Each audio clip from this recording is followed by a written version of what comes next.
Estou só esperando o Pablo responder aqui no chat se ele está me ouvindo, se ele está me vendo, que ele é o único que está sem microfone, né? Uhum. Então, ó, Douglas está aí, Jaiane, Luiz, Tô aqui. Lucas, Hugo, Imperador, Pablo e Saulo, sempre pseudônimos hoje. Aí, apareceu. E Thalita também. O único que ainda não respondeu foi Pablo.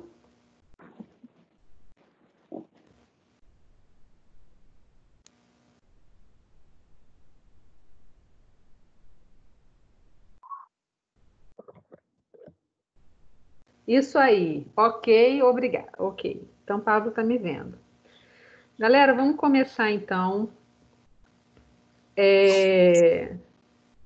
A gente vai continuar dando a matéria, dando os nossos conteúdos, mas eu estou preparando um dia de revisão da prática para a gente fazer uma prática legal e dar uma revisada no nosso conteúdo. Vocês conseguiram assistir o vídeo que eu coloquei da aula passada no grupo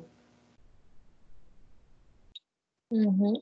de recitação? Na verdade, eu nem vi, para ser sincero. Para ser sincero, nem viu, mas eu coloquei. Alguém viu?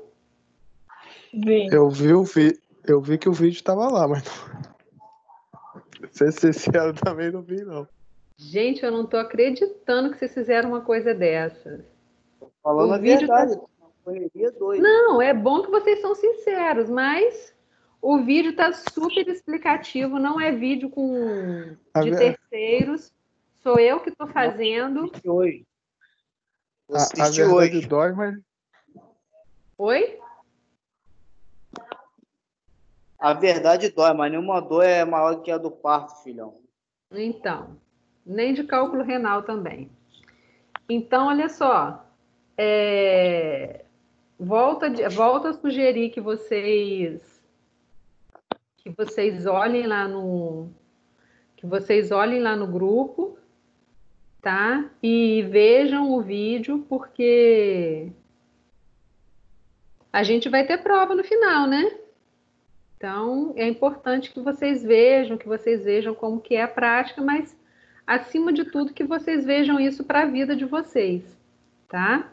Não é nenhum link do YouTube, sou eu mesmo que estou fazendo, para vocês terem uma vivência melhor, tá bom? Hoje a gente vai. Aí eu perguntei no início, quando a gente não estava gravando, mas eu vou perguntar de novo. Alguém tem alguma dúvida em relação à aula passada, à atividade, alguma coisa assim? não.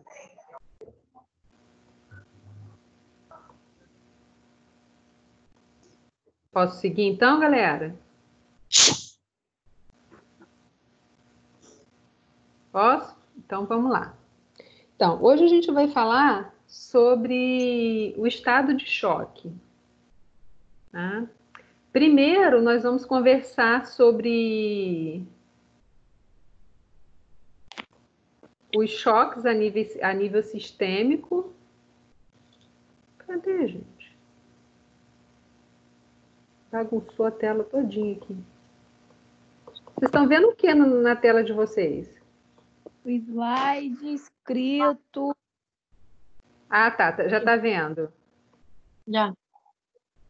Mas no meu está aparecendo vocês, está aparecendo uma bagunça danada. Apareceu no slide, porém tá pequenininho. Tá, deixa eu tentar voltar aqui.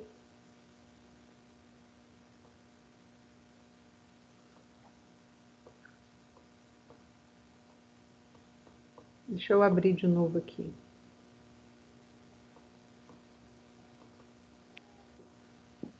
Ai, tá coçando. Acho que um bichinho mordeu aqui. Ai.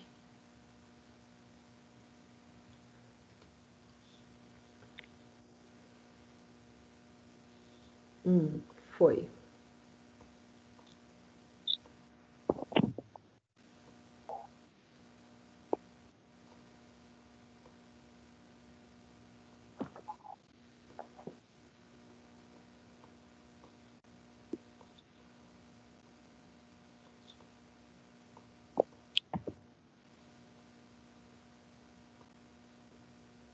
Tá dando para visualizar? Ah, Tá? Ninguém vai Tá bom. aparecer com o rostinho aí para eu ficar olhando, não, para não me sentir sozinha. eu tô aqui. Tá aparecendo para mim.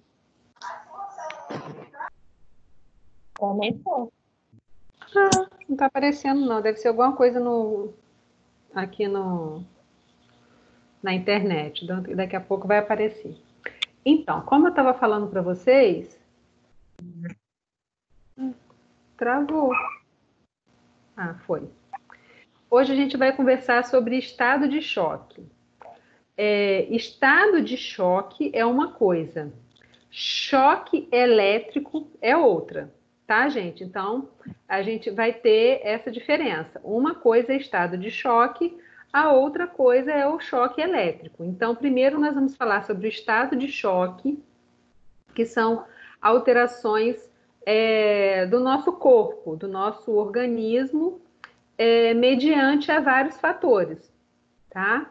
Então, nós vamos falar sobre os vários tipos de choque, o que a gente deve fazer nesses casos. Lembrando que não é uma aula de patologia, não é uma aula de fisiopatologia, não é uma aula de anatomia e de outros, né? É aula de primeiros socorros. Mas é importante a gente fazer esse apanhado geral dos tipos de choque, do que eles representam, para a gente ter uma visão. Por quê? Porque quando a gente sabe o que está acontecendo, eu consigo prestar o primeiro socorro de uma forma melhor, de melhor qualidade, tá? Então, a gente vai conversar um pouco sobre cada tipo de estado de choque e depois a gente vai falar sobre os acidentes envolvendo choques elétricos, tá joia? Então, o que é o estado de choque? É um somatório de situações que resultam em um desequilíbrio entre o volume de sangue circulante e a capacidade do sistema cardiovascular. Ah, Valquíria, o que você está falando? Primeiro, é um somatório de situações. Cada estado de choque que a gente vai estudar separadamente, a gente vai ver que cada um tem a sua particularidade, cada um acontece por um motivo, acontece por um fator que desencadeou esse estado, esse conjunto de sinais e sintomas. Mas, independente do que aconteça, ocorreu um desequilíbrio no organismo e a quantidade de sangue que está circulando não é o suficiente para nutrir o nosso organismo, tá? Ele é um desequilíbrio entre a quantidade de sangue que está circulando e a capacidade do sistema cardiovascular. Ou seja, o sangue está circulando numa quantidade insuficiente, então ele não está suprindo as nossas células e os nossos tecidos. Não está suprindo com oxigênio e os demais nutrientes que o nosso organismo precisa para sobreviver, tá? Então, didaticamente, o estado de choque se dá quando acontece um mau funcionamento entre o coração e os vasos sanguíneos, as artérias ou as veias e o sangue. Então, ocorre um desequilíbrio no organismo. Vocês vão entender melhor quando a gente falar sobre cada tipo de choque, tá bom? Mas antes a gente vai fazer esse apanhado geral sobre o estado de choque. Então, o estado de choque é uma situação de grave emergência. Gente, lembrando lá daquelas primeiras aulas, toda aula eu vou falar isso. Eu tenho que avaliar o cenário, avaliar a vítima, ver o que está acontecendo. Quando eu sei avaliar esse cenário, quando eu sei avaliar essa vítima, eu sei qual o socorro que eu vou poder prestar. Por exemplo, eu falo com a galera da aula com os meus alunos de anatomia clínica. Às vezes eu posso vamos perguntar sobre joelho, e você vai lá e me responde perfeitamente sobre o tornozelo. Só que não foi o que eu perguntei, eu quero saber sobre o joelho. Então, o que acontece em relação ao primeiros socorros? Se você não souber avaliar a vítima direito, você vai fazer uma massagem cardíaca e a pessoa estava engasgada. Entenderam? Então, a gente precisa saber, aquele paciente precisa de uma massagem cardíaca ou eu preciso aplicar a manobra de Heimlich, por exemplo? Eu vou botar ele em posição lateral de segurança ou eu vou elevar os membros para melhorar o fluxo sanguíneo para o coração? Então, entender o que está acontecendo, independente de a gente decorar a fisiopatologia e tudo, entender o que está acontecendo é muito importante, porque eu consigo prestar um socorro eficiente, um socorro para exatamente o que a minha vítima está precisando, tá? E o atendimento corre, quanto mais, a gente já conversou várias vezes, quanto mais rápido o atendimento, menos agravo a pessoa vai ter. Então, eu preciso que esse atendimento ocorra de uma forma rápida e imediata, tá joia? E vários fatores se predispõem ao choque. Quais são esses fatores? A gente vai falar sobre eles, a gente está falando de uma forma generalizada e depois a gente vai falar de forma separada. Eu tenho o choque elétrico, a hemorragia, a queimadura, o ferimento, envenenamento, exposição a extremos de frio e calor, fratura, emoção violenta, distúrbios circulatórios, dor aguda, infecção grave. Então, tem N fatores que desencadeiam um estado de choque. O estado de choque, a gente pode dizer que é como uma síndrome. O que é uma síndrome? Uma síndrome, ela é um conjunto de sinais e sintomas. Então, são várias coisas que estão acontecendo naquele momento para gerar uma reação no organismo. E a gente vai ver quais reações são essas. Então, quais são os tipos mais comuns de choque? Eu tenho choque hipovolêmico ou choque hemorrágico. Como a gente já estudou hemorragia e toda a questão de hemorragia, vai ser mais fácil de a gente entender o choque hipovolêmico, tá? Nós vamos ter o choque cardiogênico, relacionado a distúrbios do coração, do músculo cardíaco. Nós vamos ter o choque séptico, que é uma reação alérgica, uma reação inflamatória do nosso organismo a diferentes agentes. Perdão, eu falei do choque anafilático. Olha a dislexia aí, galera. Perdão. O choque anafilático, eu falei de um, mas botei no outro. O choque anafilático é uma reação alérgica do nosso organismo a diferentes agentes. O choque séptico é um processo infeccioso que ele se proliferou de uma forma desordenada, tem uma infecção muito grande e ela se espalhou pelo corpo. E o choque neurogênico, quando a gente tem alguma lesão no sistema nervoso. Mas a gente vai falar sobre cada um deles separadamente, tá bom? Até aqui, tudo tranquilo? Posso seguir? Vai. Tranquilo. Tranquilo. Volta só em hipovolêmico. Então, eu vou falar sobre cada um deles. Bom. Tá bom? Mas, só voltando agora que você perguntou, mas eu vou falar todinho deles de forma bem explicadinha. O choque hipovolêmico, ele acontece quando eu tenho alguma hemorragia, tá? Lembra que eu já falei para vocês que quando eu não sei uma palavra, eu pego essa palavra e tento dividir ela para eu saber o que está acontecendo? Então, vamos lá. Hipo é o quê? Muito. Não, hipo. Hipo é pouco. Hiper é muito. Vocês estão conseguindo me ver aqui? Hã? Aham. Então, ó, hipo é pouco, tá baixo. Hiper é muito, tá alto. Volemia é volume no sangue. Então, choque hipovolêmico, a quantidade de volume sanguíneo está pouco no meu organismo. E isso acontece por alguns fatores, por exemplo, hemorragia. Mas existem outros casos também. Mas a gente vai falar de cada um deles de forma separada, tá, Jai? Na hora que você não entender, você me fala que eu volto e falo de novo. Tá? Então, vamos falar do choque hipovolêmico. Então, o que eu estava falando? Ó, hipo é pouco. Volê, em relação a volume. Emia, sangue. Então, choque hipovolêmico, por algum motivo, eu tenho uma hipovolemia, um pouco volume de sangue. Tá? E essa perda de sangue pode ser por hemácia, pode ser o plasma, pode ser os fluidos, os eletrólitos, pode ser uma desidratação, podem ocorrer N fatores. Mas o mais importante é que eu saiba o quê?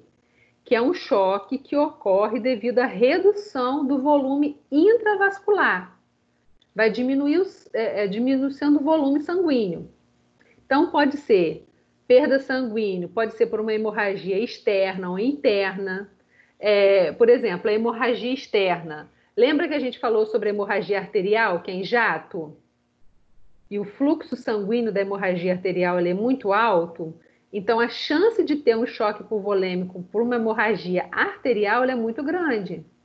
Mas eu também posso ter um acidente, pode ter um trauma com alguma perfuração de algum vaso, de alguma veia, de alguma artéria de grosso calibre interno, e eu não vou ter extravasamento do sangue externo, mas vai ter um extravasamento interno.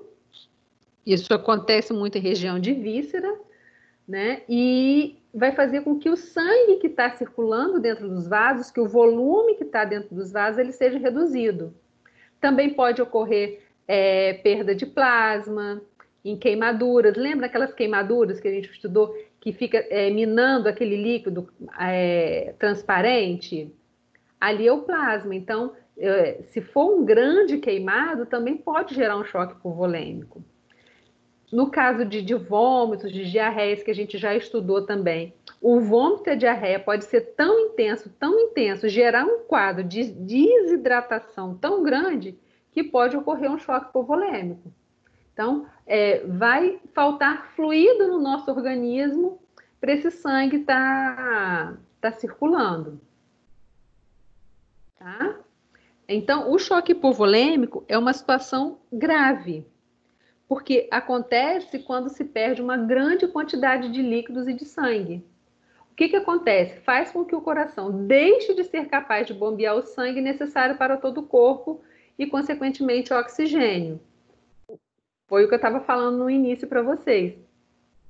Aconteceu alguma coisa, seja uma hemorragia, seja um estado de vômito, diarreia muito grande, seja um grande queimado, aconteceu algo que o meu organismo está perdendo muito fluido, muitos fluidos. Então, o meu coração ele não consegue bombear o sangue necessário. Não porque o coração, não porque a bomba cardíaca está deficiente, mas porque o volume que está circulando é pouco. Muito doida. Oi? Não, tá. Pode continuar. Então, o que acontece? Leva a graves problemas de saúde para o nosso corpo. Por quê? Porque os nossos órgãos, as nossas células, os nossos tecidos, eles não vão ter o aporte sanguíneo necessário. Então, o choque hipovolêmico, a causa dele é a baixa quantidade de fluido no organismo, tá? Por exemplo, o choque cardiogênico, que a gente vai falar daqui a pouco, é um problema na bomba cardíaca, tá? No músculo cardíaco, no coração em si. Esse do hipovolêmico, não. É a quantidade de líquidos, de fluidos.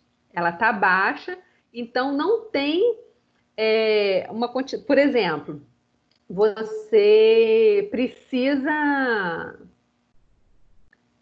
lavar, por exemplo, uma calçada. Não tem aquelas máquinas a jato? Qual é o nome daquelas máquinas, meninos?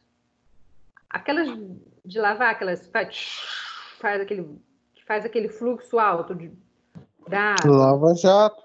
É lava-jato mesmo. Aquele negócio. Você tem a bomba. Então, o choque hipovolêmico, vamos olha para mim aqui. O choque, vamos imaginar que vocês têm que lavar uma área grande, uma varanda, um quintal, alguma coisa assim. vocês têm a energia, vocês têm a máquina lava-jato, mas não tem a água que está chegando é uma água muito pouquinha, não tem força suficiente. Por exemplo, eu moro no alto, eu moro no morro, e não é toda hora que tem água na torneira. Né? Tem a água da caixa d'água, mas tem a água que está caindo na caixa d'água. Então, às vezes, a água está fraca. Então, o choque hipovolêmico é isso. Eu tenho a energia do meu organismo, eu tenho a bomba, que no caso que é o coração que está funcionando, mas a quantidade de água não é suficiente, não está passando. Eu vou comer essa pipoca dessa menina aí, ó. Pode deixar, Jai, pode deixar. Não atrapalha, não. Liga aí. Rolou print já, meu filho. Já rolou print. Liga aí, tá de boa. Não me atrapalha, não. Tô só brincando. Então, o choque hipovolêmico é isso, entendeu? Não tem uma quantidade de líquido suficiente para eu poder fazer o que eu preciso, para poder nutrir os tecidos. Conseguiram entender com esse exemplo? Uhum.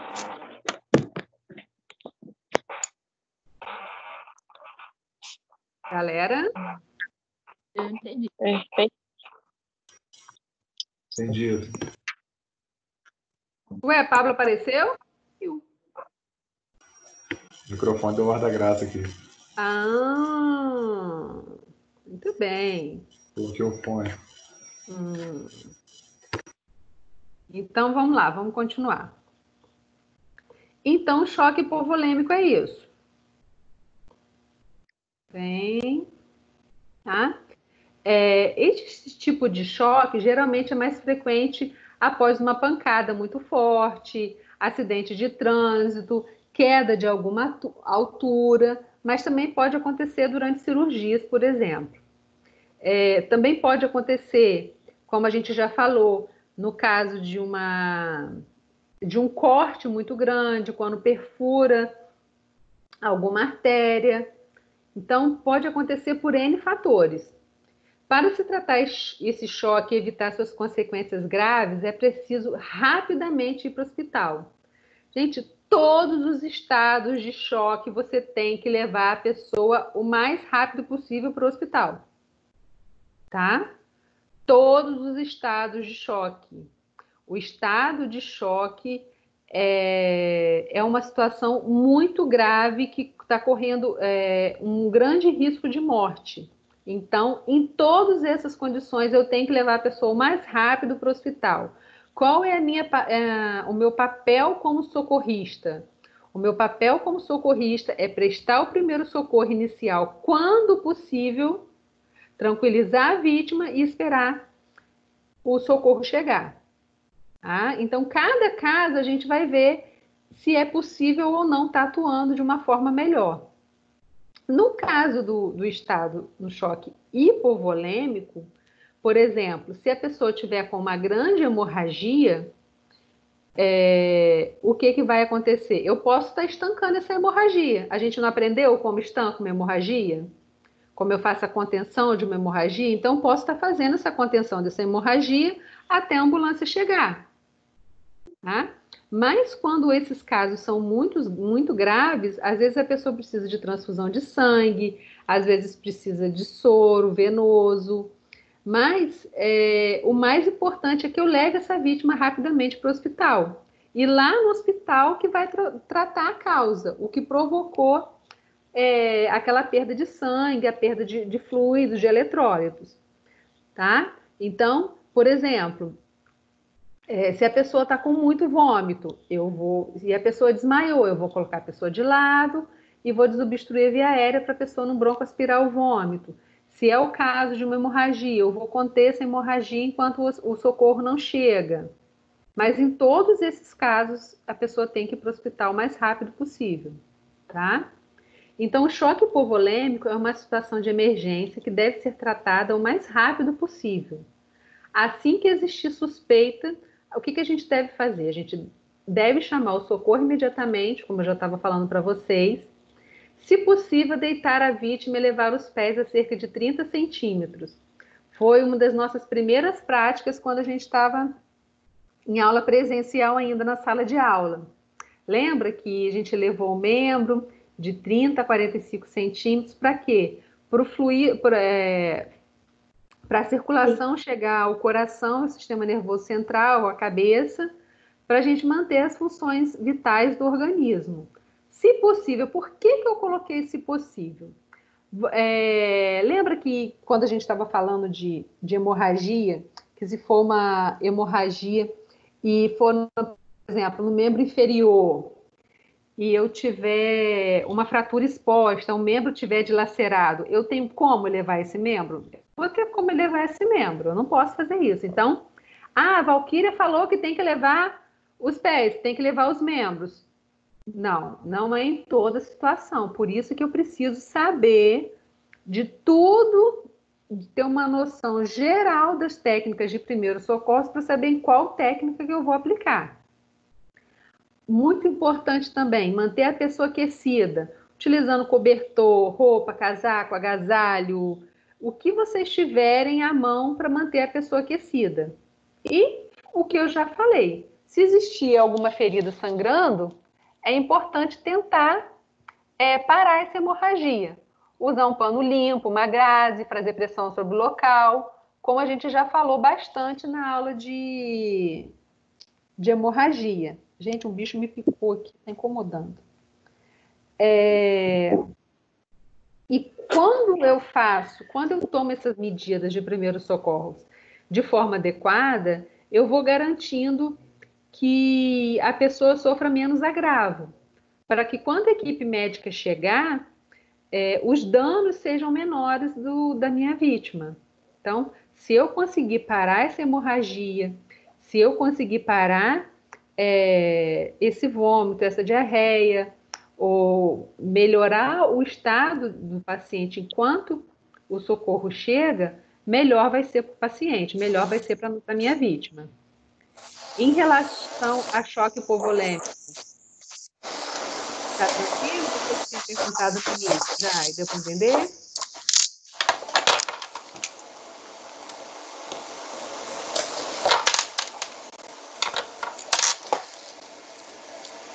Jaiane?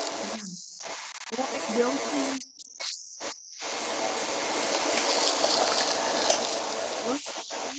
Eu vou ligar o celular.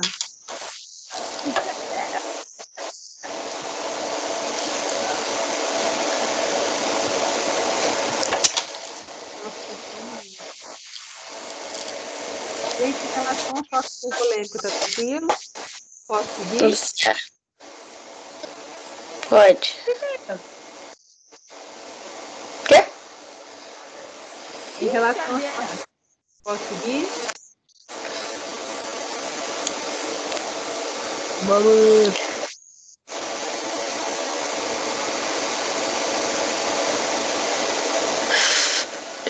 Um barulho estranho. bem estranho.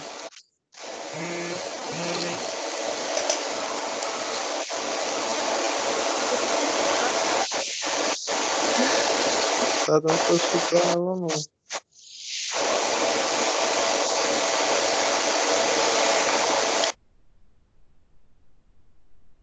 Eu ativei o mudo dos microfones, porque estava com muito barulho de alguém, eu não sei quem. Mas aí, na hora que vocês tiverem dúvida, é só abrir o microfone e falar, tá bom?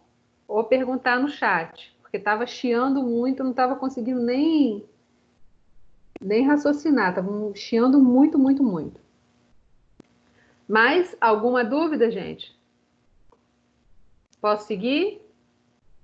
Pode. Então, vamos lá. Então, agora a gente vai falar sobre o choque anafilático. O choque anafilático, ele acontece por alguma reação alérgica do organismo. Mas não é uma alergia simples, é uma alergia muito grande, é uma alergia muito severa. Tá? Então, não é essa rinitezinha alérgica que a gente tem.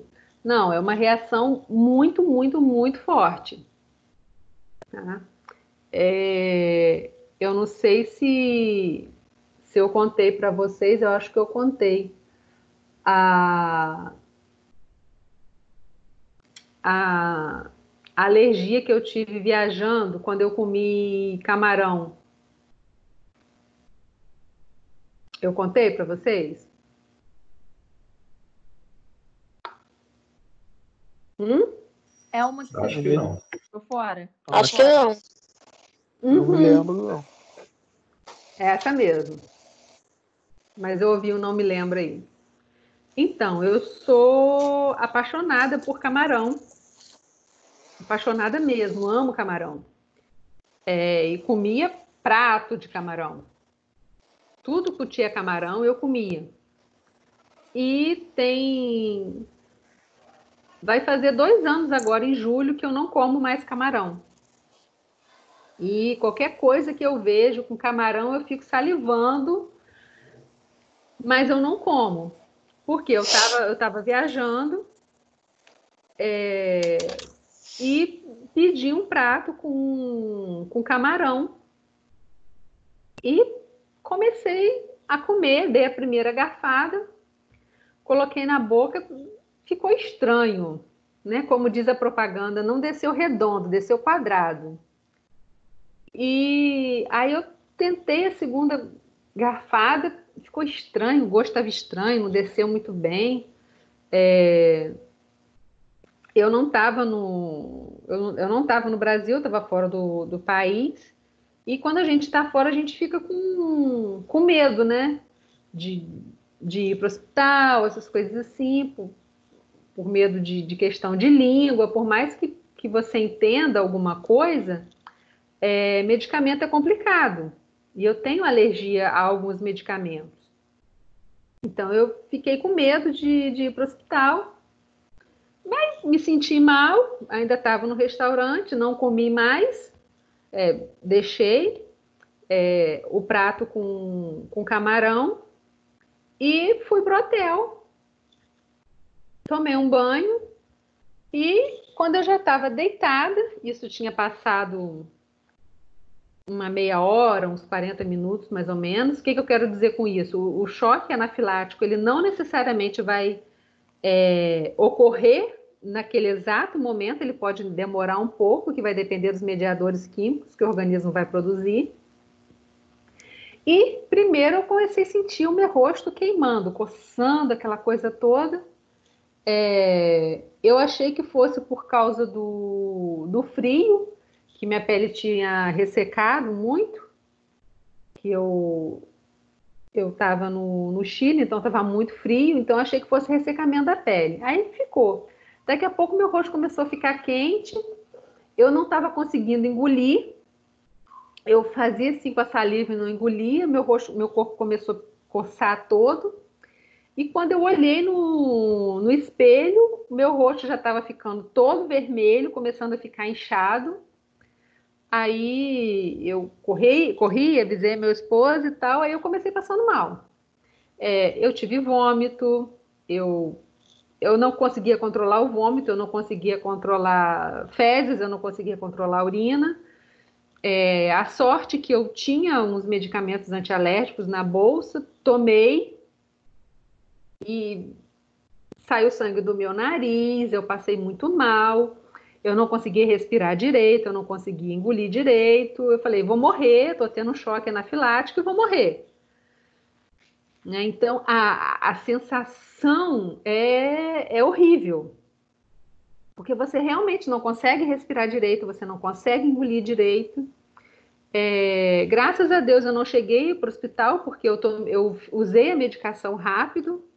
Eu tinha levado uma medicação antialérgica, então usei essa medicação rápida, o meu organismo combateu, mas eu ainda fiquei uns 2 dias ainda com uma coceira no corpo, meio estranho. Isso era de madrugada, no outro dia de manhã eu fui à farmácia, com muito custo consegui comprar outro antialérgico, e tomei, fiquei tomando, e enfim, depois disso eu nunca mais comi camarão.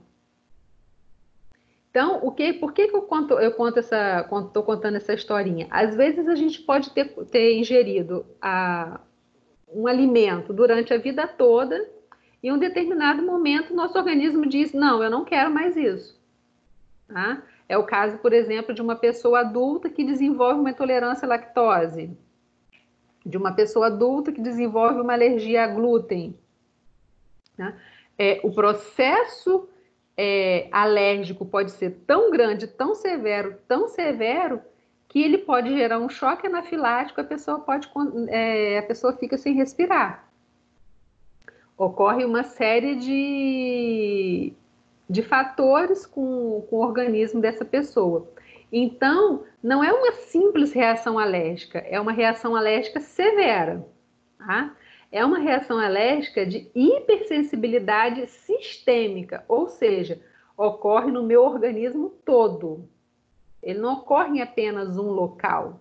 É uma hipersensibilidade sistêmica. Tá? Então, aquele indivíduo, aquela pessoa, ela foi exposta a alguma substância que ela é extremamente alérgica e ela vai desenvolver uma série de coisas no organismo, uma série de reações que vai desencadear num choque anafilático. Então, a pessoa começa a ficar com urticária, começa a ficar vermelho, começa a coçar, eu vou ter edema da língua, eu vou ter edema em toda a minha região de cordas vocais, de garganta. Então, a pessoa não vai conseguir deglutir. Eu também vou ter, se eu vou ter um edema em região de garganta, eu vou ter um edema em região a nível de traqueia e esôfago. Então, o ar ele não vai passar direito. Eu também vou ter um edema a nível brônquico. Então, o meu organismo ele vai começar a entrar em colapso.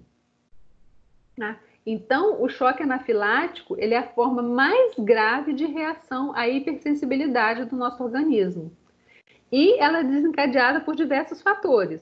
Pode ser por drogas, essas drogas podem ser tanto ilícitas quanto lícitas. Pode ser tanto uma overdose de crack, quanto a um excesso de medicamento, a um excesso de medicamento controlado ou qualquer outro medicamento. Então, drogas têm as lícitas e as ilícitas. Pode ser por algum alimento, pode ser por contraste, picada de inseto. Existem pessoas que ela não pode ser picada por uma abelhinha, que ela já desenvolve um choque anafilático. Existem pessoas que não podem nem usar anestesia de dentista, que o organismo já tem essa reação de hipersensibilidade. Então, existem vários fatores. E como eu estava falando, esses sinais e sintomas, eles podem acontecer segundos após a essa exposição a esse agente causador, ou pode levar até 1 hora, meia hora, ela pode demorar um pouco mais. Mas o quadro típico é o colapso cardiorrespiratório em alguns minutos. A pessoa fica completamente... Como que eu vou dizer para vocês? Eu estou falando não como professora, falando da minha experiência. Você realmente não consegue engolir, você realmente não consegue respirar, você tem taquicardia. Então, vem uma série de sinais e sintomas fazendo com que você ocorra um colapso cardiorrespiratório. Tá? Então, quando eu chego a ver uma vítima nesse estado, esse edema, esse inchado, não aconteceu apenas a nível de pele, a nível cutâneo. Aconteceu em todo o organismo.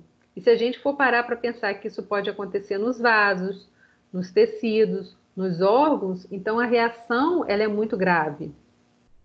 Então, a reação do choque anafilático é multissistêmica. E às vezes a pessoa não consegue descobrir de imediato o que aconteceu. Tá? Às vezes, principalmente se for alguma coisa alimentar, só tomar uma água. Se for uma reação alimentar, por exemplo, a pessoa nunca teve alergia, isso dificulta muito o diagnóstico. E pode evoluir para um colapso cardiovascular, uma insuficiência respiratória muito grande. Então, começou com um quadro de dispneia, falta de ar, dispneia já é falta de ar, estou sendo redundante. Urticária, dispneia, não consegue deglutir, tá com taquicardia, corre para o hospital, gente. Leve essa pessoa para o hospital o mais rápido possível. Tá? A não ser que seja uma pessoa que já conheça a sua alergia e que já tenha uma medicação específica prescrita pelo médico. Mas mesmo assim, o indicado é que a pessoa vá o mais rápido possível para o hospital. Então, nesses casos, deve-se chamar imediatamente uma ambulância, manter a calma, deitar a vítima. E lembrando, toda vez que você for deitar a vítima nesse caso, coloca ela de lado para poder ficar mais fácil para desobstruir a via aérea. Se ela desmaiar, você tem que fazer todas aquelas manobras que a gente já aprendeu e todas aquelas situações que a gente já aprendeu nas aulas anteriores. Então, a pessoa começou com esse quadro, corre e leva para o hospital, porque infelizmente não tem o que a gente fazer no local. Tá? Posso seguir?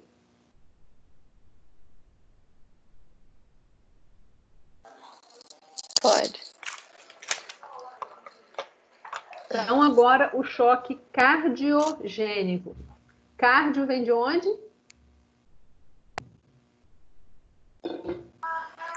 Coração.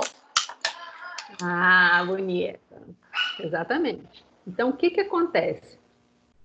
Ocorre uma incapacidade do coração bombear o volume de sangue suficiente para atender às necessidades metabólicas dos tecidos. Então, lembra daquele exemplo que eu dei da máquina do Lava Jato? Então, vamos usar aquele exemplo de novo. No choque hipovolêmico, eu não tinha água suficiente, eu não tinha o líquido suficiente, mas a máquina estava funcionando. Agora é o contrário. Eu tenho o líquido suficiente, o fluido ele está circulando, ele está presente de forma normal, os fluidos, os eletrólitos, o plasma, todo o fluido sanguíneo corpóreo, ele está mantido, ele está preservado, porém a bomba não está funcionando direito. Eu tive algum problema na bomba. E qual é essa bomba? O coração. Aconteceu alguma situação que essa bomba, que o coração, ele está incapaz de bombear esse sangue para o resto do corpo. Tá? Então, choque cardiogênico é o quê? Alguma coisa aconteceu a nível de bomba cardíaca, a nível de coração, que esse coração ele é incapaz de bombear o sangue para o corpo. O sangue está presente, o fluido está presente, os eletrólitos estão presentes, a volemia está presente, mas a bomba não está funcionando. Ou ela está funcionando de uma forma errada. Então, existem várias causas. Pode ser infarto agudo do miocárdio, arritmia, cardiopatias, mas a gente vai falar melhor agora, tá? Então, aconteceu alguma coisa com a bomba, com o coração, que é o choque cardiogênico. Tá? Então, o choque cardiogênico, ele ocorre devido à incapacidade do ventrículo esquerdo em gerar um fluxo arterial adequado para a entrega de sangue oxigenados para os tecidos periféricos. Traduzindo, aconteceu alguma coisa e o ventrículo esquerdo, não é o ventrículo esquerdo que ejeta o sangue para todo o nosso organismo através da artéria aorta? Uhum. Lembra de anatomia, que a gente já deu a gente já fez essa recapitulação? Então, aconteceu alguma coisa com o ventrículo que ele não está sendo capaz de gerar força, de gerar um fluxo suficiente para que o sangue chegue nos tecidos. Existe algum problema com a bomba cardíaca. Isso pode acontecer por um infarto. IAM, gente, é infarto agudo do miocárdio. Vocês querem que eu escreva aqui IAM, abre parênteses, infarto agudo do miocárdio ou não precisa? É bom, né? É bom? Não precisa, não. Daí. Então, o que que acontece? Pode acontecer... Qual slide que tá? Deixa eu botar entre parênteses aqui.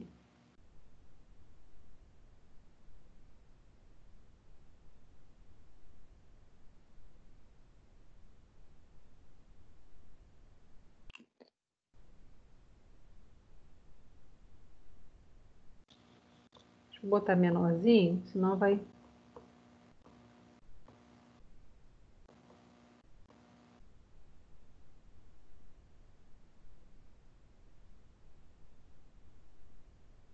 Nem tanto, né?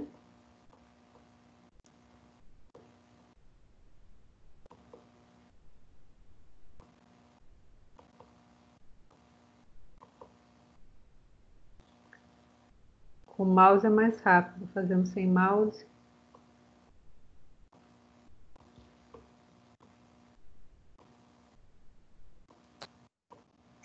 Então, gente, o que que... Vocês estão vendo a minha tela, né? Uhum. Botei aqui, então. Então, o que que aconteceu? O que que é o infarto agudo do miocárdio? O miocárdio, o músculo cardíaco, ele é nutrido por um seio específico, que é o seio coronário.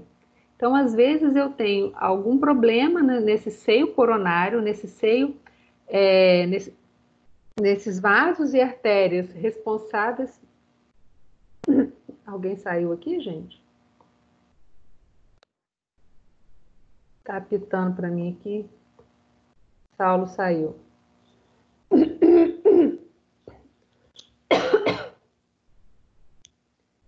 Então, voltando. Pode acontecer. Estão vendo minha tela? Uhum. Então, pode acontecer alguma obstrução nesse fluxo sanguíneo e o miocárdio, o músculo cardíaco, ele não vai ser nutrido e eu vou ter uma área isquêmica.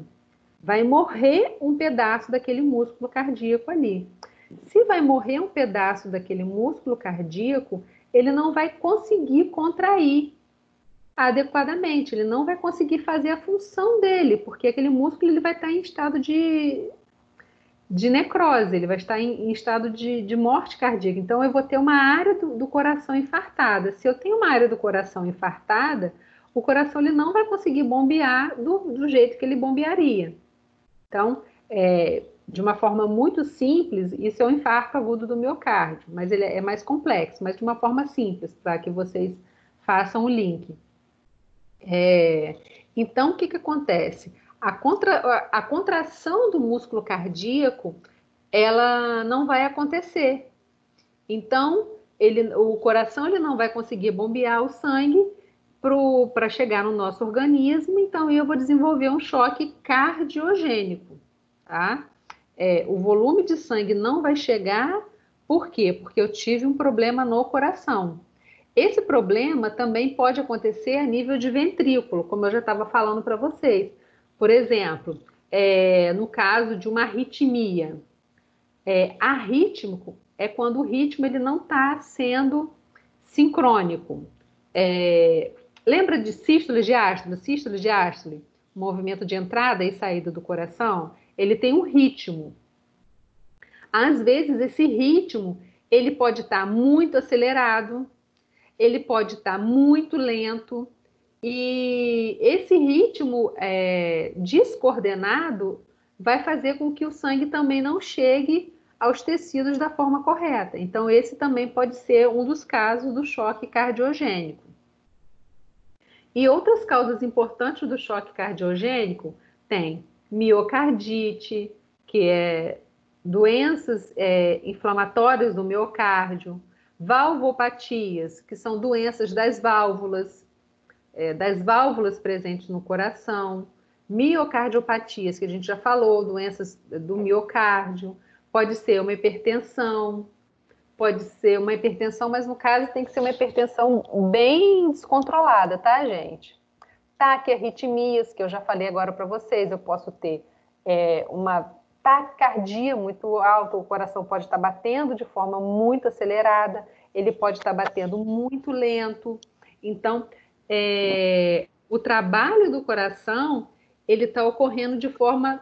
Ele perdeu o sincronismo. Imagina numa escola de samba e que a bateria está batendo fora do compasso. Ou a bateria está muito rápida ou a bateria está muito lenta. Todo o desenrolar do enredo e da evolução da escola de samba, ela vai estar sendo prejudicada. Por quê? Porque a bateria não tá batendo da forma que deveria. Então, de uma forma para vocês fazerem uma analogia, é isso que acontece no choque cardiogênico. E a taxa de mortalidade é muito alta, é em torno de 50% a 80% dos casos. Tá? E existem vários sintomas do choque cardiogênico, mas a respiração ficou muito rápido, o batimento cardíaco está muito acelerado. Como é que eu sei disso? Eu vou ferir a pulsação. Lembra que a gente aprendeu como é que afere os pulsos, o pulso, né? Porque existem vários locais que a gente vê o pulso arterial. Então, esse batimento cardíaco está acelerado, a pessoa desmaiou, ou esse batimento cardíaco está muito fraco. Então pode ser um aumento exagerado ou pode ser um pulso muito fraco. Tem uma sudorese extrema, a pessoa está pálida, as extremidades estão frias. Por quê? Porque não está chegando sangue suficiente para as extremidades. A gente já conversou sobre isso. Qual é a prioridade do nosso organismo? Os órgãos vitais, os órgãos nobres, as regiões nobres do nosso organismo. Então, a extremidade, a pele, elas vão ficar frias, podem ficar arroxeadas. Por quê? Porque não está chegando sangue o suficiente. Mas, volto a dizer, o choque cardiogênico é um problema no músculo, um problema no coração, na bomba cardíaca. Entenderam a diferença do choque cardiogênico para o choque hipovolêmico, gente? Yes. Alguém quer que eu fale de novo sobre isso?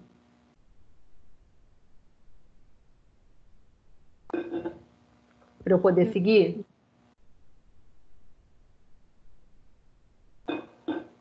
Meninos, vocês estão aí ou foram dar uma voltinha? Tô aqui.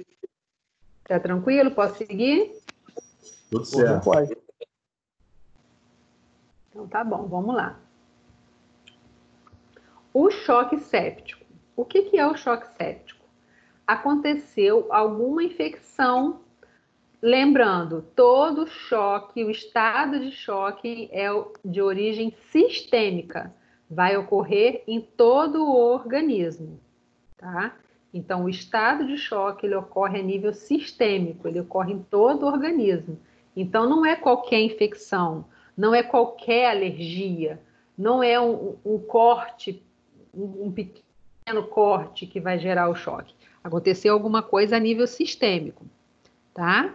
Então, eu tenho um processo infeccioso. Esse processo infeccioso, ele está tão grande, tão grande, tão grande, que ele vai fazer o quê? Ele vai fazer uma septicemia.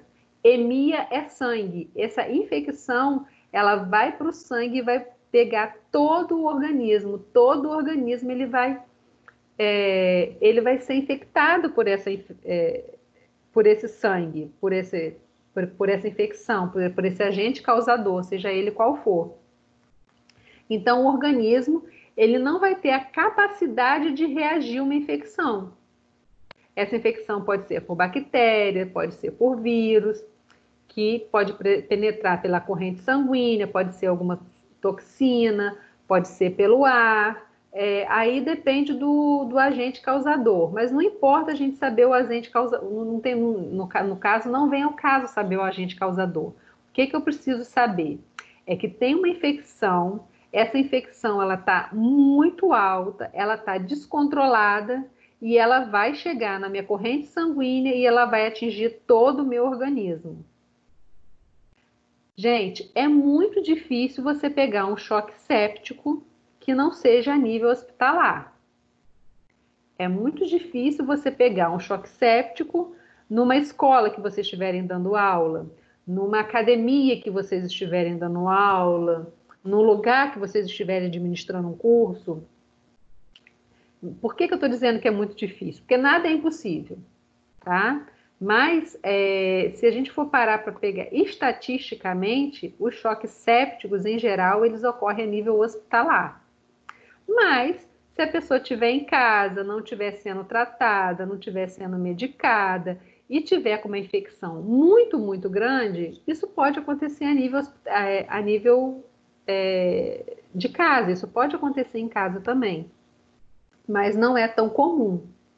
Então, a sepse é uma síndrome clínica heterogênea, ou seja, ela tem N fatores. São várias coisas que ocorrem. Mas o que acontece? Caracteriza-se por uma resposta imune do organismo frente a uma infecção. E ela vai criar vários efeitos nocivos, que vão além de uma simples infecção. Então, é definida como uma disfunção orgânica potencialmente fatal, cuja morbimortalidade permanece alta mesmo com os novos tratamentos. Ou seja, a gente tem um monte de antibiótico, a gente tem muitas substâncias, muitos medicamentos modernos, só que às vezes o quadro infeccioso ele é tão alto, tão alto, tão alto, que o medicamento que se tem à mão não consegue tratar. Infelizmente, a gente está vivendo agora num período da infecção pelo Covid-19, e como a gente ainda não tem uma medicação ainda específica para o Covid, muitas causas mortes podem ser também associadas a um choque séptico, porque aí vem uma insuficiência respiratória, vem uma insuficiência cardíaca, a clínica são vários sintomas, mas os leucócitos, que quando a gente vai avaliar os exames clínicos do paciente, leucócito é o quê? São as células de defesa do organismo. Quando o leucócito está muito alto, está dizendo que o meu organismo está com uma infecção muito alta e ele não está conseguindo combater. Então, às vezes, o choque séptico ele pode ser tão alto, tão alto, tão alto que pode levar a pessoa à morte, tá? Então, quais são os principais sinais e sintomas? Processo infeccioso muito grande, temperatura acima de 38, ou uma hipotermia abaixo de 36. Eu posso ter taquicardia, que é a frequência, um aumento da frequência cardíaca. Eu também posso ter bradicardia, eu posso ter taquipneia, que é um aumento da frequência respiratória, eu também posso ter bradipneia. Então, são alguns sinais e sintomas. A pressão arterial, eu posso ter uma hipotensão, eu posso ter edema, eu posso ter apneia, eu posso ter perda de consciência. Isso tudo vai depender do nível de infecção que a pessoa está. Gente, meu computador está dizendo que a qualidade da rede está ruim. Está todo mundo me ouvindo? Eu normal. Perfeitamente. Então tá aparecendo um negocinho Tranquilo. piscando aqui, dizendo tá aparecendo um trem piscando aqui, dizendo má qualidade da rede. Então você fica quieto aqui, computador. Tá todo mundo me ouvindo, então tá de boa. Então, gente, o choque séptico ele é muito grave e o mais importante é a gente avaliar o nosso paciente, a nossa vítima, o nosso aluno, a pessoa que a gente vai precisar prestar o socorro. Tá com pulso arrítmico, tá muito alto ou muito baixo, tá respirando muito devagar, tá respirando muito rápido, tá com febre muito alta ou tá com uma febre, com uma temperatura corpórea muito baixa, tá com uma hipotermia. Então, eu não sei o que está acontecendo, mas eu sei que está acontecendo alguma coisa que não é boa, uma coisa que é grave. Corre e leva para o hospital, tá?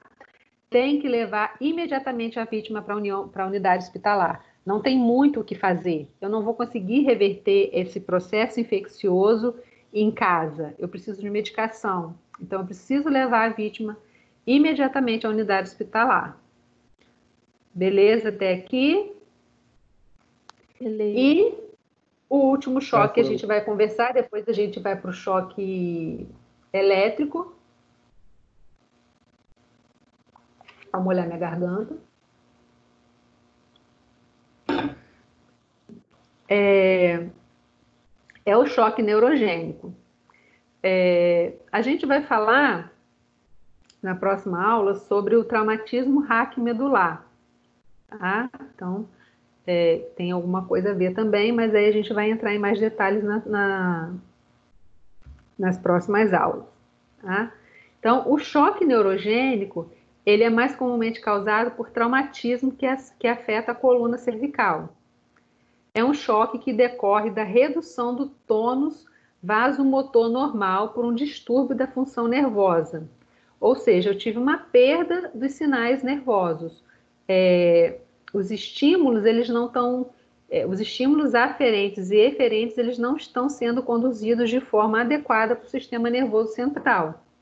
Então, esse choque ele pode ser causado por uma transecção da medula espinhal, por um traumatismo raquimedular, pode ser por medicamento, pode ser por depressores do sistema nervoso central. Existem alguns medicamentos que eles fazem uma depressão do sistema nervoso central. Então, a pessoa pode entrar em choque neurogênico.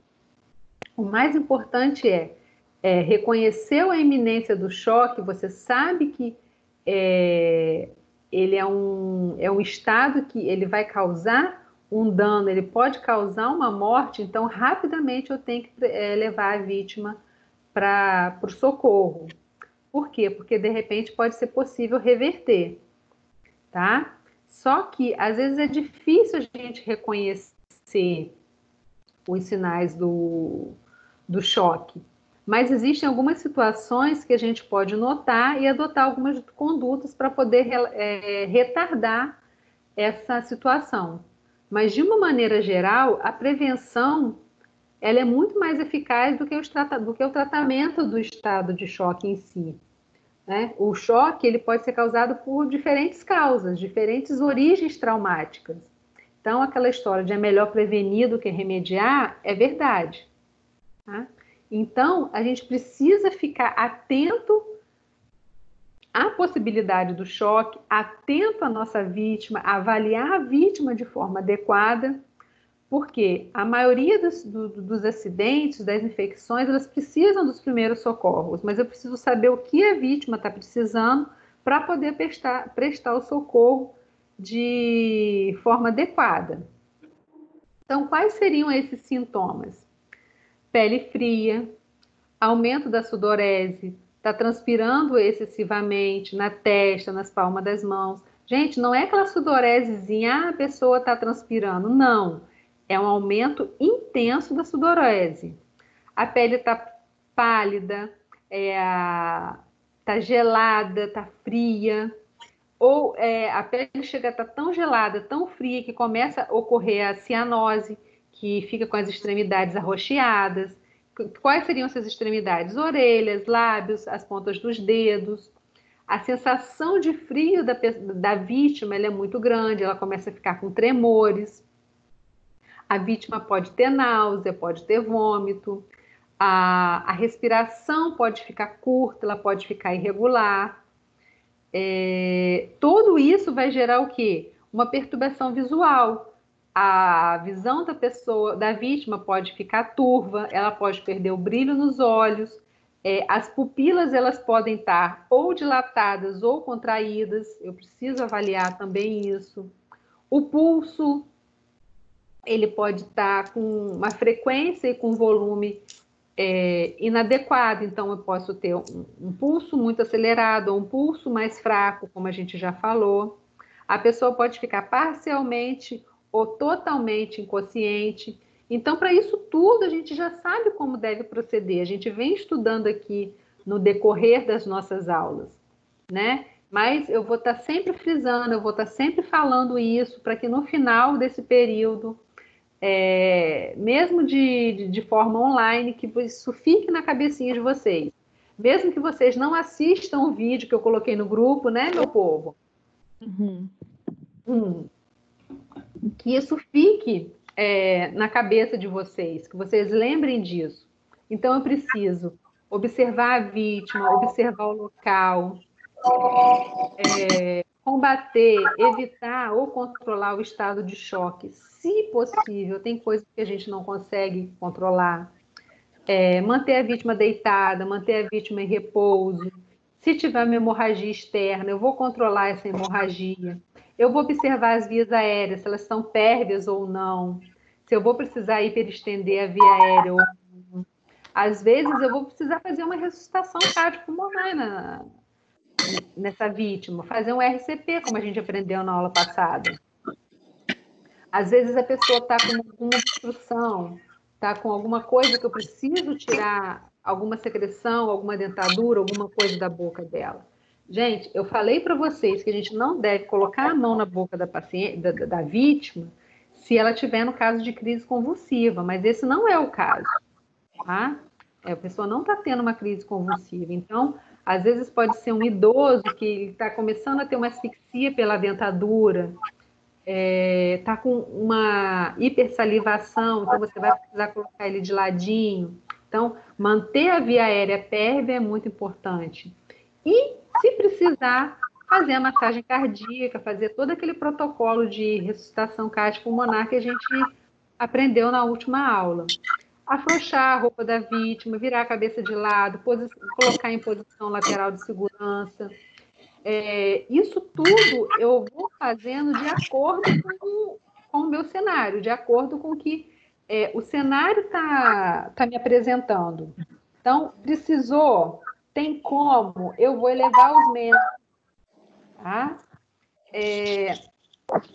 Mas pode ser o caso de algumas arritmias que elevar um membro não vai resolver. Então, você eleva o membro. Se a pessoa começar a apresentar uma melhora, você deixa. Mas, como a gente já falou antes, existem alguns casos que a gente não pode fazer isso. Tá? Vale lembrar que a elevação dos membros inferiores deve ser feita apenas se não houver fraturas nesses membros. Né? Ele serve para melhorar o retorno sanguíneo e levar o máximo de oxigênio ao cérebro e ao coração. Nossa, tem um barulho enjoado aí. No caso de ferimento do tórax... O microfone mudo de novo. Vou colocar.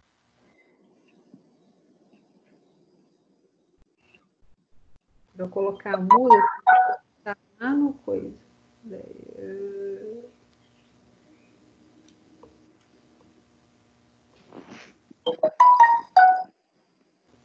Pronto, se vocês precisarem, vocês me chamam aqui.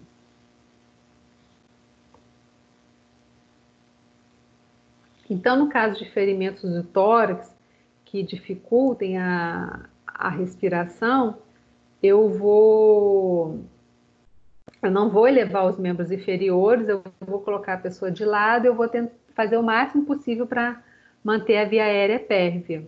Se for o caso da pessoa precisar ser colocada na posição lateral de segurança, eu vou colocar na posição lateral de segurança, eu vou aquecer essa vítima, eu vou deixar ela calma. Então, tudo que a gente já aprendeu até agora nas nossas aulas, eu vou estar empregando de acordo com a necessidade da minha vítima. Então, por isso que é muito importante eu avaliar o cenário, saber o que está acontecendo, para eu saber o que eu vou fazer.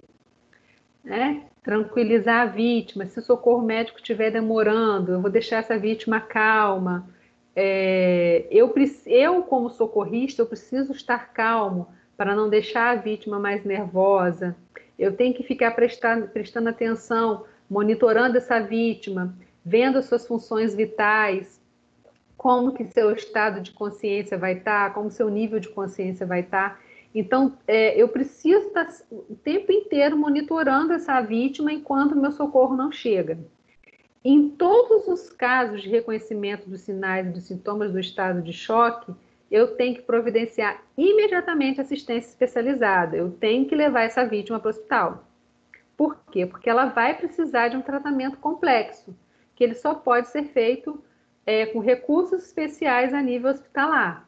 Então, independente do que seja, como eu já falei no início, eu vou precisar levar essa vítima para o hospital, eu vou precisar levar essa vítima para o médico. Gente, antes da gente entrar em choque elétrico, ficou alguma dúvida dos tipos de choque, do estado de choque? Vocês querem que eu volte alguma coisa?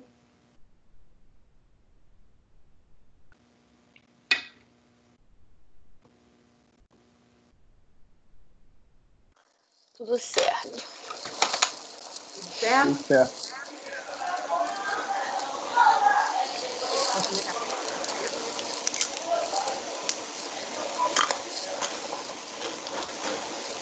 Vamos lá. Choque elétrico. Vou botar muito. Depois você...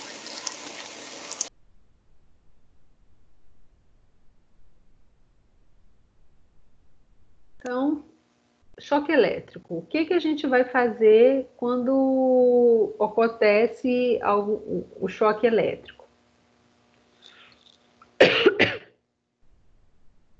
Nossa, minha garganta tá seca. Estou tomando água, mas não... Então, o que é o choque elétrico? São alterações provocadas no organismo humano pela corrente elétrica. E o mais importante, tudo que a gente vai falar aqui em relação a choque elétrico, tudo vai depender da intensidade, da amperagem, se ela é de alta voltagem ou se ela é de baixa voltagem. Então, como eu devo proceder mediante ao choque elétrico, tudo vai depender da fonte de energia. Se foi uma energia elétrica de alta intensidade, de alta amperagem ou de baixa amperagem. Isso é muito importante, porque isso vai mudar o meu comportamento como socorrista. E a gente vai ver agora essa diferença, tá bom? Então, a maior parte da resistência elétrica se encontra no ponto em que a pele entra em contato com o condutor, ou seja, a resistência maior é quando eu coloco a mão, quando eu encosto no que está conduzindo a energia elétrica, seja um aparelho, seja um cabo, seja um fio desencapado, alguma coisa que está gerando. Então, imediatamente eu já vou ter uma queimadura elétrica ali. Então, imediatamente eu já vou ter uma lesão a nível de tecido, aonde teve aquela descarga. E se aquela descarga ela ficar por um tempo mais prolongado, a necrose, a morte do tecido, ela vai ser maior. E não só a morte do tecido, mas quanto maior o tempo de exposição ao agente causador, maior vai ser a lesão. Então, quanto mais tempo eu ficar, a vítima ficar recebendo a descarga elétrica, maior vai ser o nível de lesão e maior vai ser a chance de morbidade, tá? Aqui vocês, por exemplo, estão vendo uma queimadura de origem pelo choque elétrico, tá? A gente já estudou, já falou muito sobre queimadura, a gente não vai voltar nisso, que vocês já estão feras, acredito nisso, do fundo do meu coração. Nossa, ficou até romano, eu acredito isso do fundo do meu coração. Palhaçadas à parte, vamos lá. Então, a gente não vai falar sobre queimadura, mas é importante saber que, por exemplo, essa vítima aqui, ó, ela estava segurando um cabo e aonde encostou provocou a lesão. Mas essa lesão, essa descarga, ela vai ocorrer em todo o organismo, a nível sistêmico, mas aonde encosta, eu tenho uma lesão tecidual imediata. Tá? Já me queimei assim. Oi? Já me queimei assim, queimadura elétrica. Já? Como? Sentei em cima da chapinha. Ui! Thalita, conta pra gente aí, Thalita. Abre o seu vídeo aí. Não foi só você, bonita. Eu tava fazendo cabelo. Aí eu esqueci que eu coloquei a chapinha na cama, eu sentei. Aí queimou a parte de trás da minha perna. Tem a cicatriz até hoje. Então, só que aí não foi uma queimadura. Oi? A minha foi na poupança mesmo. Tem cicatriz até hoje. Eu faço tratamento para cicatriz, tá, gente? Depois eu cuido de vocês. Sim. E eu adoro. Mas olha só, vamos fazer a clínica está reformando. Até o final do mês já acaba a reforma já, a gente volta. Paulo, você tá na aula, não pode fazer propaganda, não. Tem que fazer um jabazinho, meu filho. Tá gravando a aula, tá gravando, né? Olha que perigo. Mas olha só, por que eu tô brincando? Porque tem uma diferença aqui. Vocês duas tiveram uma queimadura térmica. Vocês sentaram na chapinha quente. Então, é a mesma coisa que queimar com ferro. É a mesma coisa da queimadura que eu tô no meu dedo aqui, que eu fui fazer quiche ontem, e na hora de tirar do fogo, não coloquei a luva, estava só com a toalha e o dedo encostou assim, fez tsh. Então, esse tipo de queimadura é uma queimadura térmica. Estava quente, então estava quente, queimou. Então, tanto eu, quanto Thalita, quanto Jaiane, que tiveram acidentes com a chapinha, teve uma queimadura térmica, tá? O que acontece, o que a gente está falando dessa queimadura, aquela imagem que eu mostrei para vocês, é uma queimadura de origem elétrica. Então, por exemplo, se tivesse uma beiradinha de um fio desencapado e você tivesse sentado em cima desse fio desencapado, você ia queimar e levar o choque junto. Entenderam a diferença? Ou vocês encostaram na chapinha com a mão, pegou a chapinha, levou o choque e essa corrente elétrica queimou o tecido. Então, a queimadura, a origem da queimadura, queimou de qualquer forma, tá? Existiu a queimadura. Mas qual é a diferença? A origem dessa queimadura. Uma queimadura foi porque tinha uma fonte de calor. Eu tive uma fonte de calor muito grande.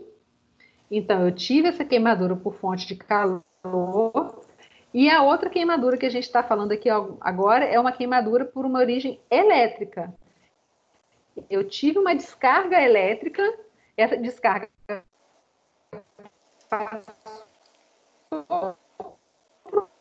todo o meu organismo vai ter. Vocês entenderam essa diferença? Uhum. Jaiane, que teve acidente aí também? O meu deu uma garratinha. O que você falou picou. Você conseguiu entender? Ficou picando também? Uhum. Então, vou voltar. O que as meninas falaram? Que elas tiveram uma queimadura com a chapinha. Aí eu pedi para elas contarem a história da chapinha, como é que aconteceu, para eu poder entender qual foi o tipo de queimadura. Queimou. A gente não está avaliando a queimadura, a gente está avaliando, deu um trava-língua aqui, a gente está avaliando o agente, como é que queimou. Então, o que aconteceu? Elas sentaram em cima da chapinha. Então, elas sentaram numa coisa quente. Então, a queimadura foi uma queimadura por calor. Foi uma queimadura térmica. Elas sentaram numa coisa que estava muito quente, numa superfície muito quente, e aquela superfície queimou o local. Tá? Isso é um tipo de queimadura. A queimadura que a gente falou ali, que eu coloquei a imagem para vocês, foi uma queimadura proveniente de uma descarga elétrica. Então, vamos supor, a pessoa segurou o fio. Deixa eu pegar o fio aqui, que é um fio mais grosso. A pessoa segurou o fio, tá? Vamos supor, o fio da fonte. a pessoa não percebeu que esse fio estava desencapado. Se o fio está desencapado, a borracha é o isolante. Se ela perdeu esse nível de essa superfície que estava... Ai, agarrou aqui. Que estava atuando como isolante, quando ela for encostar, além da descarga elétrica que ela vai receber, ela também vai queimar o local. Estão vendo aqui onde o fio está passando na minha mão? É exatamente naquela imagem. Então, teve uma queimadura, teve um dano no tecido, aonde encostou, eu tenho uma queimadura, eu tenho um dano no tecido, associado a isso, eu tenho uma descarga elétrica no organismo, tá? Então, a queimadura que as meninas tiveram foi uma queimadura por uma fonte de calor e não uma queimadura por um choque elétrico. Foi essa diferença que eu estava falando. Conseguiram pegar agora? Aham. Agora eu entendi. Não picou mais não? Não. Então Ficou vamos só um lá. pouquinho só, mas parou. Mas parou? Deu para entender? Ou quer que eu fale de Deu. novo? Não, deu para entender. Eu até anotei aqui. Então tá. Então vamos lá.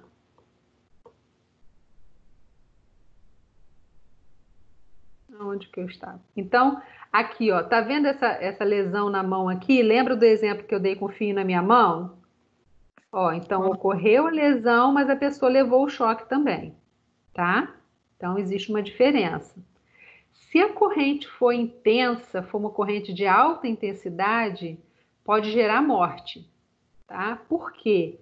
Porque vai ter uma descarga elétrica tão grande, tão grande, tão grande, que vai fazer com que o centro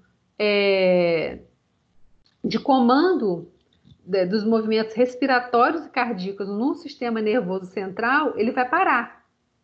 Então, eu vou perder o comando dos batimentos cardíacos, eu vou perder o comando dos batimentos da frequência respiratória, esse centro vai parar e a pessoa pode morrer. Também pode acontecer o quê? Pode ter uma morte por uma fibrilação cardíaca. A gente não conversou que o coração ele funciona com um ritmo, ele funciona com uma... Como é que eu vou falar de forma simplificada essa questão da fisiologia? São impulsos elétricos. O nosso coração ele funciona com impulsos elétricos. Às vezes, a descarga elétrica externa ela é tão intensa, tão intensa, tão intensa, que vai ocorrer uma alteração no impulso elétrico fisiológico do coração, da bomba cardíaca, e o nosso coração ele pode parar de bater, ele pode parar de bombear. Tá? Então, isso pode levar à morte.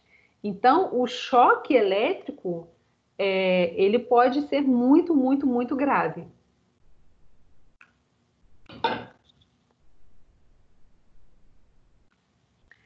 A intensidade da corrente é o fator mais importante, como eu já falei para vocês.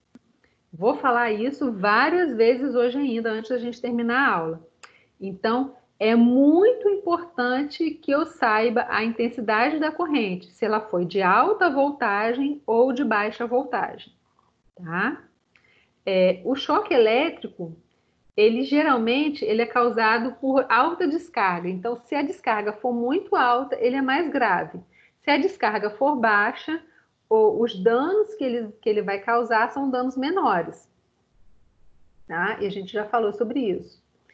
Então, mais uma vez, vai depender do tipo de fonte, se ele é de alta voltagem ou se ele é de baixa voltagem.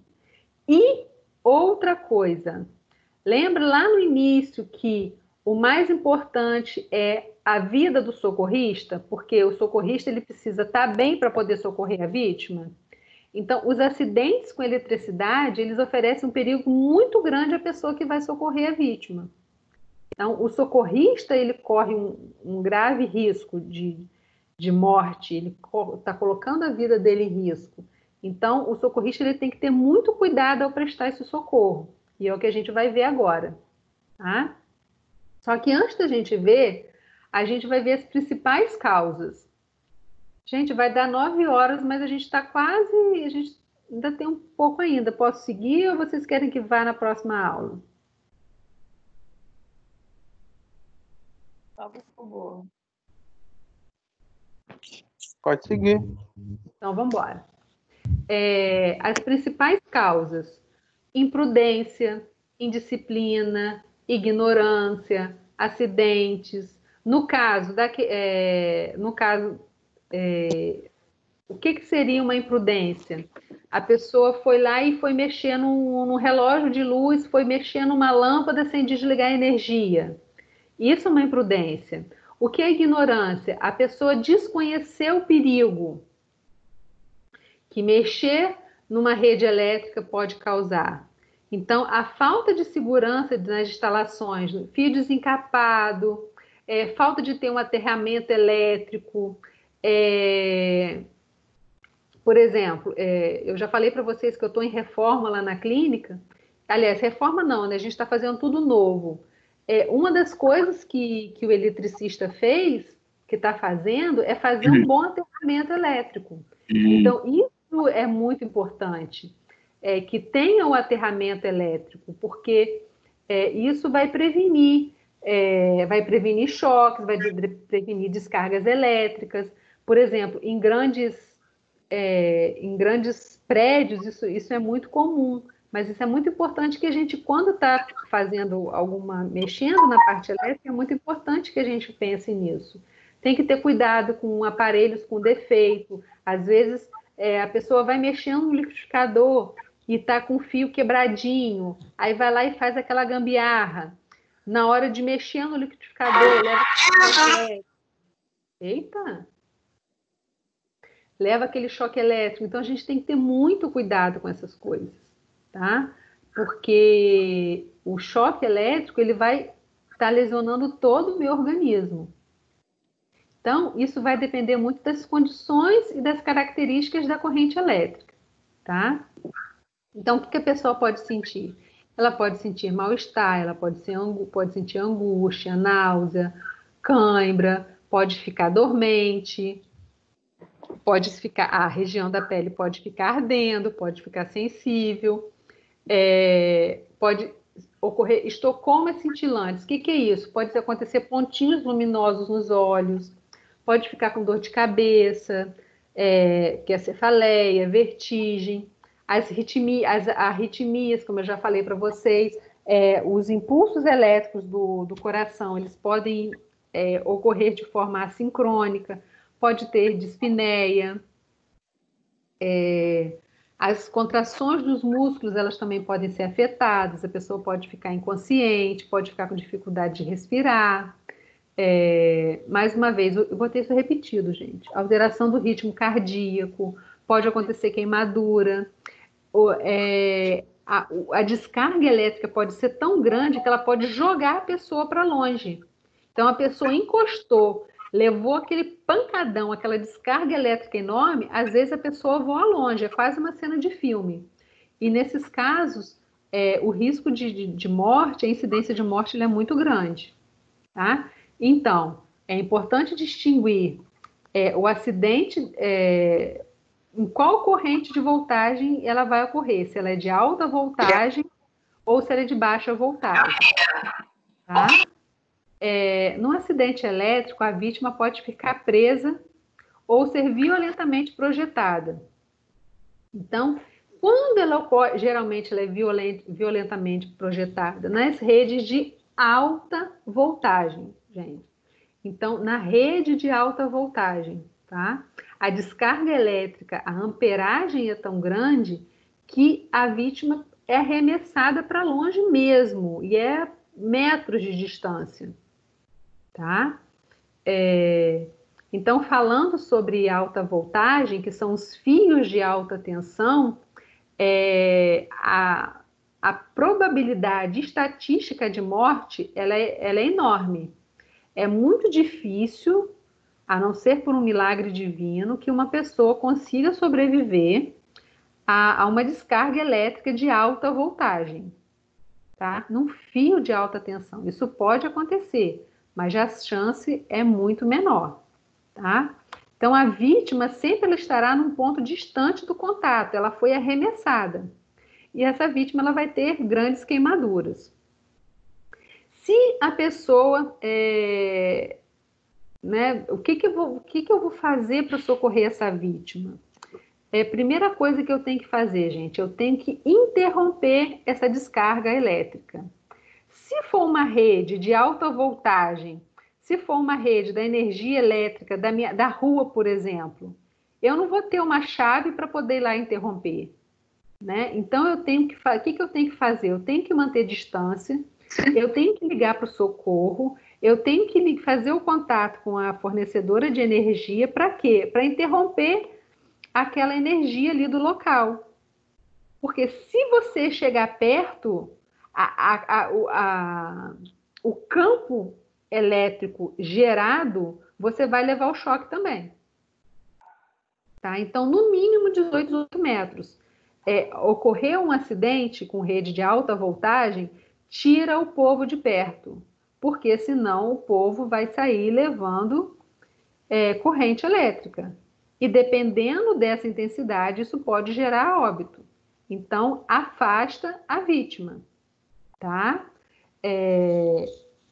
E você só chega perto quando você tiver certeza que essa energia foi interrompida. Volto a dizer, como a gente não tem uma chavezinha para desligar a energia de alta voltagem de um poste, por exemplo, eu tenho que contactar o socorro, pedir socorro e avisar a companhia de energia elétrica para poder estar interrompendo aquele fornecimento de energia, afastar as pessoas ao redor para que não tenha mais vítimas no local. Tá bom? Agora falando da energia de baixa voltagem, que é essa energia das nossas casas. São as energias que a gente está acostumado a lidar no dia a dia. É a corrente elétrica doméstica, de escritórios, de escolas, de academias, de quadro, de residência, de oficina, de loja. Isso também pode provocar a morte, não é só de alta voltagem. O que vai diferenciar? O tempo que a pessoa teve exposta àquela rede de alta voltagem, tá? É importante estar ciente que é muito perigoso. Por exemplo, se você tem um local com um fio desencapado, com uma corrente elétrica passando ali, a pessoa está tomando choque e aquele local está molhado, se você encostar o pé naquela água, a água ela vai passar um impulso elétrico e você vai levar choque junto. Tá? Então, tá molhado, tem uma pessoa sofrendo uma descarga elétrica, não vai botar o pé naquela água, porque você vai tomar choque junto. E a gente vai aprender o que vai fazer. Tá? Então, quais são os cuidados gerais a prestar o socorro? Antes de conhecer a vítima, eu preciso cortar a energia elétrica, ou seja, procura onde tem um relógio de luz e desliga o relógio. A primeira coisa a ser feita é corre e desliga o relógio, porque você precisa interromper aquela corrente elétrica. Desliga o relógio, desliga a chave de força, arranca fusível se for preciso. Tira o fio da tomada, mas cuidado, porque esse fio pode estar desencapado. Então, por exemplo, aqui na minha casa, onde meu filho brinca no chão, as tomadas estão tapadas. Por quê? Porque a criança vai lá e quer meter o dedo. Ela quer olhar, parece uma carinha de um bichinho rindo para ela. Então, se acontecer uma fatalidade dessa, qual é a primeira coisa a ser feita? Desligar a energia, desligar o relógio, desligar o suprimento de energia. E outra coisa, você vai, por exemplo, empurrar, tirar essa criança, essa vítima, esse adolescente, esse idoso, seja lá o que for, desse agente causador, mas nunca com a mão. Eu preciso conseguir algum material, algum isolante térmico, isolante elétrico, falei térmico, algum isolante elétrico para poder tirar. Por exemplo, um cabo de vassoura, tá? Então, eu desligo a corrente e vou fazer o quê? Vou usar um cabo de vassoura, vou usar uma madeira, alguma coisa, mas eu não vou colocar a mão na vítima sem tirar esse agente que está causando o choque elétrico, tá? Então, eu nunca vou colocar a mão direto na vítima. Eu vou usar alguma coisa para poder estar tirando esse cabo. Por exemplo, se tiver molhado, eu vou fazer o quê? Eu vou subir em cima de jornal, eu vou subir em cima de uma madeira, algum objeto que seja isolante também. Para quê? Para poder estar tirando esse agente causador do choque, tá? Então, se não for possível interromper a energia elétrica, tentar afastar a vítima da fonte de energia. O que eu vou usar? Uma luva de borracha grossa, algum material isolante seco, como cabo de vassoura, tapete de borracha, jornal dobrado, um pano bem grosso dobrado, uma corda. E vou afastar a vítima do fio ou do aparelho elétrico que está causando aquele choque, tá? Nunca vou colocar a mão direto em cima da pessoa. Eu tenho que tirar o fio primeiro com alguma coisa que me proteja. Nesse exemplo aqui, não está aparecendo, mas vocês imaginem que esse local está molhado. Então, o que ela vai fazer? Ela vai pisar em alguma coisa, jornal bem dobrado, madeira, borracha, um livro, e vai empurrar esse fio, tá? Ó, mais uma vez, a imagenzinha aqui. Eu tenho que fazer isso de longe e tirar o agente causador, tá? Então, recapitulando, desliga o interruptor, a chave elétrica, afaste imediatamente a vítima do contato com a corrente elétrica, remova o fio ou condutor elétrico com material bem seco. Se tiver molhado, você vai levar choque junto, tá? É muito comum usar cabo de vassoura, jornal dobrado, pano grosso, tapete de borracha ou outro material isolante. Puxe a vítima pelo pé ou pela mão, sem tocar na pele. Vamos supor, você vai usar um pano dobrado, você vai usar uma borracha, você vai usar uma luva, mas tem que ter algum isolante elétrico, tá? Muito cuidado com criança. Vamos estar tapando as fontes que a criança ela pode levar o choque. E no caso de ter uma parada cardiorrespiratória, a gente vai fazer ressuscitação cardiopulmonar, tá? Se tiver queimadura, como a gente viu lá no início, o que eu vou fazer? Fazer todos os procedimentos de queimadura, cobrir com pano limpo ou gaze e levar para o hospital. Se a pessoa estiver inconsciente, vou elevar, tiver consciente, vou manter as pernas elevadas. Tudo isso eu já chamei o socorro, gente. A primeira coisa que eu tenho que fazer é chamar o socorro. Se a vítima estiver inconsciente, eu vou colocá-la de lado e vou cobrir a pessoa, vou aquecer a pessoa e vou deixar ela calma, tá? Então, aqui é um resuminho de tudo que a gente já falou. E em caso de choque elétrico, após os primeiros socorros, procure ajuda médica imediata, tá? Imediatamente a gente tem que levar a vítima para o socorro, tá? A gente tem que ter muito cuidado e preservar a nossa vida. A gente vai socorrer, mas a gente precisa ter integridade, a gente precisa estar vivo para poder socorrer a nossa vítima. Alguma dúvida, gente, do que eu falei? Tranquilo. Anotei um monte de coisa.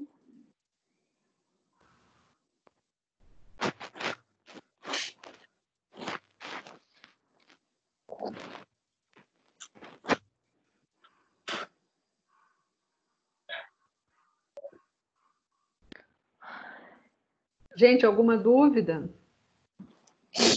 Não, eu anotei um monte de coisa. Bonitinha. Meninos? Douglas, tranquilo? Tranquilo, sem dúvida. Luiz? De boa. De boa? Na paz. Imperador? De boa aí? Tranquilo. Pablo? Boa. Tranquilo. Saulo? Suave. Suave na nave. Thalitinha também. Gente, eu vou. Amanhã de manhã eu vou colocar atividade para vocês, tá? Por que que eu não coloco no mesmo dia? Porque eu já termino a aula com o meu bebê lá, ó. Esse negócio de quarentena, ele fica muito grudado. Então, eu já termino a aula já com ele já enjoadinho, já chorando. Então, o que que eu fiz para vocês terem mais um dia? Não sei se vocês repararam, mas eu mudei a data de entregar a atividade. Eu botei um dia a mais. Não sei se alguém prestou atenção nesse detalhe. Então, como eu estou colocando a atividade... Percebi isso no sábado. Percebeu isso no sábado, né? Então, o que que eu fiz? Como eu estou colocando atividade de manhã, não estou colocando hoje, então eu aumentei um dia para vocês entregarem, tá bom? Então, amanhã de manhã eu coloco o material para vocês, porque senão eu teria que colocar 10 e pouca da noite, 11 horas. Então, para não fazer isso, para não colocar tarde da noite, eu estou colocando de manhã.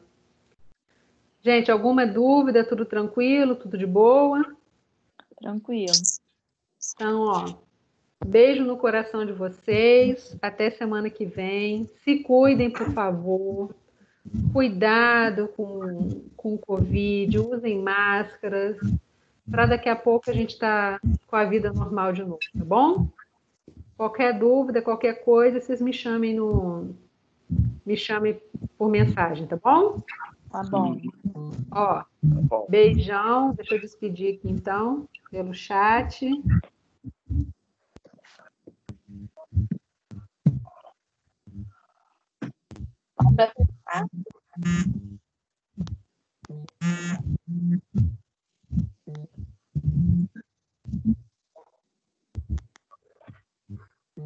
Então, ó, boa noite, se cuidem, fique com Deus. Boa noite.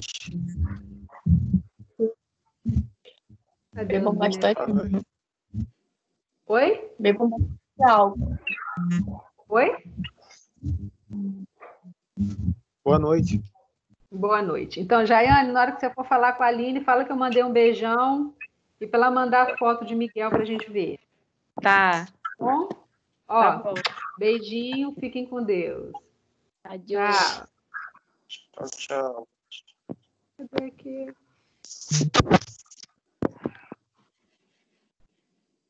Ah,